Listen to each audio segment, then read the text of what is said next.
सिर्फ सब्सिडी मिल जाने से हमारी भोजपुरी का विकास नहीं होगा। मैं चाहता हूँ कि हम सामान हम बना रहे हैं, लेकिन बेचने के लिए मॉल चाहिए, थिएटर चाहिए।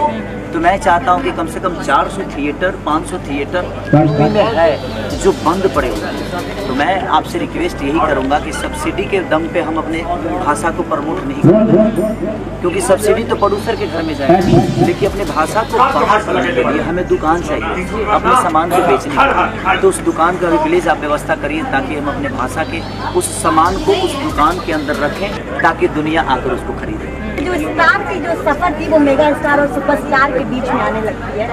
इन गानों के बीच फिर एक दौर ये भी आया कि 3 दिन आपको तिहाड़ में रहना पड़ा। सानिया मिर्जा वाली कहानी मैं चाहती हूँ दर्शकों को बताएं। देखिए, वो बीता हुआ कल, जेल कोई ऐसी चीज़ तो है नहीं, और जेल जाना तो हमारे पूर्वज भी गए। कौन सा गाना था अगर आप भगवान भी जेल में पैदा हुए? कौन सा गाना गाया था? नथिया वाली सानिया दुल्हा तो किसी फैन का ठीक है, सबका अपना होता है। मुझे भी फैन पागल हो जाते हैं कभी कभी, सारी पे पत्थर चल जाता है तो बिहार बंद हो जाता है। तो वो उनकी दीवानगी है। अगर कोई किसी के लिए दीवाना है तो आप उसको रोक नहीं सकते। बेटा बंद करो, पंखा नहीं कर सकते। सबके अपने, आपके भी चाहने वाले हजारों करोड़ों में लाखों में होंगे, मेरे भी चाहने वाले हैं। तो ये उनका जो है कि बेचारे क्या सोचते हैं, और उनकी चाहत को हम रोक नहीं सकते। आपके चाहने वाले मुझे भी गाली देंगे तो बुरे कैसे? वो जिसको प्यार करते हैं उसको करते हैं ना भाई।